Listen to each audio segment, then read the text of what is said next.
Hello friends, आपका जेके biology class में स्वागत है। और आज के हम इस वीडियो में CSIR नेट लाइफ साइंस 222 का एग्जामिनेशन जो खत्म हुआ है उसके सवाल के बारे में हम लोग काफ़ी सरल भाषा में डिस्कस करेंगे। अब हमारे पास सफिशिएंट सवाल आ गए हैं और उसके बारे में हम लोग डिस्कस करेंगे। सारे पेपर को डिस्कस करने के बाद हम ये भी डिस्कस करेंगे कि क्या एक्सपेक्टेड कट ऑफ होना चाहिए। तो आइए हम लोग देखते और समझते हैं। और और आपको ये भी पता चलेगा कि जेके बायोलॉजी क्लास के वीडियो को क्यों देखना चाहिए। चलिए, आपका एक सवाल आया था एंजाइम का एक्शन साइट कि एंजाइम कहाँ पर काम करते हैं, है ना। प्रोटीन को जो काटने का काम करते हैं कहाँ पर एंजाइम से काम करते हैं। जैसे ट्रिप्सिन था, काइमोट्रिप्सिन था, साइनोजिन ब्रोमाइड था। तो इसके बारे में मैंने काफ़ी अच्छे तरीके से डिस्कस किया इस वीडियो में। आप चाहें तो देख भी सकते हैं, अगर आपने देखा होगा तो अच्छी बात है, नहीं है तो फ्यूचर के लिए भी देख लीजिए। और इस तरीके से हमने देखा है क्या कि काइमोट्रैप्सिन जो हैं, कैस्पेज जो हैं, स्पार्टेट और एलानिन के रेसिड्यू पर काम करते हैं, बीच में काम करते हैं। तो इस तरीके से अगर आपने मिलान करने के लिए आया था, अगर आपने सही मिलान किया होगा तो आपको 4 नंबर बिल्कुल आसानी से मिल जाएंगे। तो ये कोई कॉमन सवाल है, पिछले बार भी ये सवाल पूछा गया था कि भाई डिफरेंट तरह के एंजाइम्स के जो एक्शन साइट है कौन से इम्यूनो एसिड रेसिड्यू पर एक्ट करते हैं। तो ये काफी सिंपल सवाल था, 4 नंबर का सवाल था, है ना। अब आगे देखते हैं कहने का क्या मतलब क्या। कैल्शियम कैलमोडीन, आप जानते हैं कि कैलमोडीन प्रोटीन के लिए कैल्शियम की रिक्वायरमेंट होती है। और इस तरह के सवाल कैलमोडीन प्रोटीन से फ्रिक्वेंटली पूछे जा रहे हैं, पास्ट में भी ये सवाल पूछे गए हैं। और यहाँ पर पूछा गया था कि कितने मॉलिक्यूल ऑफ कैल्शियम यहाँ पर बाइंड करते हैं, जो कि तो वास्तव में 4 मॉलिक्यूल बाइंड करते हैं। और पूछा गया था कि नॉट करेक्ट। तो आप यहाँ पर अगर आपने इसको मारा होगा तो आपको सही आंसर मिलेंगे। चलिए, तो ये भी कोई मतलब हार्ड सवाल इसको हम नहीं कहेंगे, क्योंकि अगर जो आप एग्जामिनेशन दे रहे हैं तो इससे आप अवेयर होंगे। लाइट रिएक्शन से आपको बताना था कि लाइट रिएक्शन में इलेक्ट्रॉन का मूवमेंट कैसे होता है। और यह कोई नया सवाल नहीं है, 5-7 बार अक्सर पूछा गया है। ठीक है, अगर आप तैयारी करते होंगे तो जरूर जानते होंगे। इसलिए मैं बराबर कहता हूं कि अगर आप तैयारी कर रहे हैं तो जेके बायोलॉजी क्लास के वीडियो को जरूर देख लीजिए, इससे आपको फायदा होगा। चलिए, तो इसमें क्या पूछा गया था कि नॉट करेक्ट बताना था। तो इसका आंसर क्या होगा नॉट करेक्ट में, इलेक्ट्रॉन्स फ्रॉम P62 क्यूनिन, जो ये है, जो ये क्या होगा आपका नॉट करेक्ट है। बाकी जो सारे हैं सही हैं। ठीक है, तो ये आपको ध्यान रखना है कैसे कैसे मूव करता है इलेक्ट्रॉन, और इलेक्ट्रॉन मूव के करने के बाद कहाँ से हाई प्रोटॉन का मूवमेंट होता है, ये भी आपको ध्यान रखना है। ठीक है, चलिए, तो अब आगे सवाल को हम लोग डिस्कस करते हैं। चलिए, ये सवाल था बैक्टीरियल कंजुगेशन मैपिंग का सवाल था। मैं अक्सर बोलता हूं कि मैपिंग के सवाल अक्सर पूछे जाते हैं और इस बार भी पूछे गए हैं। कुछ स्टूडेंट्स करते क्वेश्चन काफी डिफरेंट है, हमें तो नहीं लगता कि क्वेश्चन बहुत ज्यादा डिफरेंस है। क्वेश्चन अपने पैटर्न और ट्रैक को बहुत ज्यादा चेंज नहीं किया है। अब बैक्टीरियल जेनेटिक मैपिंग करना, ये सवाल तो मैं बराबर चिल्ला चिल्ला के कहता हूँ कि बैक्टीरियल जेनेटिक मैपिंग सीख लीजिए, है ना। जेनेटिक्स के लिए मैपिंग एक बहुत इंपॉर्टेंट है। या तो डिलीशन मैपिंग पूछेगा, या सोमेटिक हाइब्रिडाइजेशन से मैपिंग करने के लिए पूछेगा, या बैक्टीरियल जेनेटिक मैपिंग पूछेगा। तो यहाँ क्या है, को ट्रांसफॉर्म मतलब जो जो साथ साथ ट्रांसफॉर्म हो रहे हैं। तो यहाँ देखिएगा AB साथ होना चाहिए, साथ साथ CE साथ होना चाहिए और BC साथ होना चाहिए। तो इस तरीके से अगर हम इसको अरेंज कर देंगे तो आपका क्या हो जाएगा, बिल्कुल सही आंसर हो जाएगा। ठीक है, आइए और हम लोग कुछ और सवाल को देखते हैं। आपसे पूछा गया था कि एक्टिन का इनहिबिटर कौन सा है। तो एक्टिन का है थाइमोसिन TB4। अगर हमने इसको लिखा होगा तो ये आपका क्या होगा, सही आंसर होगा। अगला एक और सवाल था जो मेथड इन बायोलॉजी का काफी सिंपल सवाल था, मैच द फॉलोइंग। तो 3D स्ट्रक्चर पता करने के लिए हम लोग NMR का इस्तेमाल करते हैं, आयन चार्ज, है ना। आइसोइलेक्ट्रिक फोकसिंग, इसके लिए मैंने वीडियो ऑलरेडी बनाया, जेके बायोलॉजी क्लास पर उपलब्ध है। बाइंडिंग एफिनिटी के लिए एफिनिटी क्रोमेटोग्राफी, और मॉलिक्यूलर साइज के लिए क्या अल्ट्रा सेंट्रीफ्यूगेशन हम लोग करते हैं। काफी सिंपल सवाल था, काफी इसी था वन था।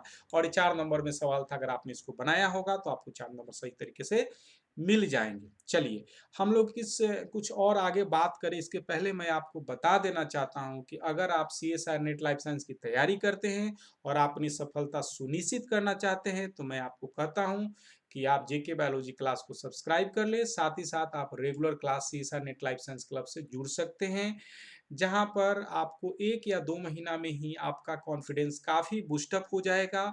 और आप क्या करेंगे, अपने आप को गारंटी महसूस करेंगे नहीं कि मैं सक्सेस हो जाऊंगा। इसमें कोई दुमत की बात नहीं, 1 ही और 2 महीना में आपका कॉन्फिडेंस बूस्टअप हो जाएगा। चलिए, आइए और सवाल को देखते हैं इसके पहले मैं एक बात और कह देना चाहता हूं कि अपना जो टाइम है राइट प्लेस पर इन्वेस्ट करें तो आपकी सक्सेस गारंटी है। अवसर बार बार नहीं मिलता है, एग्जाम तो बार बार होते रहेगा। अगर आप जितना जल्दी पास करेंगे आपके लिए क्या नए अवसर खुल जाते हैं। तो आप अपना समय बर्बाद न करें, जहां भी इच्छा हो आप पढ़ें, लेकिन क्या है आपको समझ में आनी चाहिए उनकी बात। ठीक है, चलिए हम लोग आगे और बात करते हैं। चलिए, ये रेटिनोब्लास्टोमा ये भी काफी कॉमन है, ये इस तरह से सवाल पूछे गए हैं, कोई नया सवाल ये नहीं पूछा गया कि रेटिनोब्लास्टा का कैसा मोड ऑफ एक्शन है। तो ये सवाल पूछा गया था, तो इसका पूछा गया था कि शायद इनकरेक्ट कौन है। तो इस तरीके से ये देखेंगे तो ये बिल्कुल ये इनकरेक्ट है। रेटिनोब्लास्टोमा जो फास्फोरिलेटेड होता है बाईसाइक्लिन समथिंग बी CDK4 होता है। तो देख लीजिएगा इसको, ये गलत है, बाकी जो उसके स्टेटमेंट क्या है बिल्कुल सही है। अगला सवाल जो काफी एक सिंपल सवाल था, सेड लीफ और सन लीफ, ये कोई भी बना सकता था, बेसिक प्लांट का सवाल था। तो होता क्या है कि अगर सेड लीफ रहेंगे तो उसमें लो डेंसिटी ऑफ स्टोमेटा होता है और हाई अमाउंट ऑफ क्लोरोप्लास्ट पर ड्राइवेट होता है। तो ये बात को ध्यान रखना, बहुत सिंपल सवाल था, आप इसको छोड़ना नहीं चाहिए था। चलिए अब बात करते हैं टोटल प्रोडक्टिविटी की, बात करते हैं कि टोटल प्रोडक्टिविटी क्या है। तो उसको अरेंज करता है, कभी कभी इसको नेट प्रोडक्टिविटी बोलते हैं। तो यह कोई नया सवाल नहीं है, हम लोग इकोलॉजी में इस बात को अक्सर पढ़ाते हैं। ठीक है, तो इस तरीके से अगर आपने अरेंज किया होगा तो आपका क्या हो जाएगा, बिल्कुल सही आंसर होगा। तो सबसे कम जो प्रोडक्टिविटी होती है ओपन ओशन की प्रोडक्टिविटी काफी कम होती है। तो ध्यान रखना, अगर आपने इसको बनाया होगा तो आपको सही नंबर मिलेंगे। अब बात करते हैं हार्डे बिनबर्ग के सवाल, यह काफी सिंपल सवाल होते हैं और हर साल पूछे जाते हैं, एकदम हॉट क्वेश्चन जिसको कहते हैं। मैंने इसके बारे में ऑलरेडी अलग से एक वीडियो बना कर रखा, आप चाहे तो इस वीडियो को देख सकते हैं, इससे आपको काफी फायदा होगा। साथ साथ आप देख सकते हैं सवाल क्या था, रिसेसिव होमोजाइगस जीनोटाइप 0.04 था, तो कैलकुलेट करना था होमोजाइगस डोमिनेंट एलील।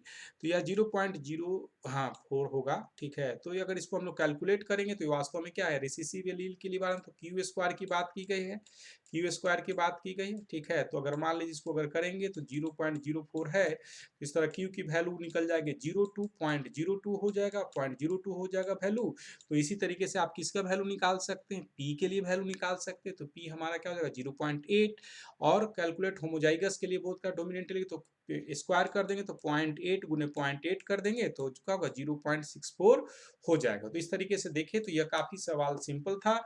तो अगर हम अभी तक हमने कुछ सवाल को डिस्कस किया है, और इसके मैंने आगे बता देता हूं कि अगर आप बात करते हैं एक्सपेक्टेड कटऑफ की, तो मैं इसमें हमको कहने में कोई हिचक नहीं होगी कि सवाल हार्ड बिल्कुल नहीं था। कुछ लोग कह रहे हैं कि सवाल काफी हार्ड था, मैं इससे सहमत नहीं हूं, और मैं इजी भी नहीं कह सकता हूं, लेकिन सवाल मीडियम लेवल टाइप का था, है ना। और का कॉन्सेप्ट रिपीट हो रहे हैं, कोई नया कॉन्सेप्ट नहीं है।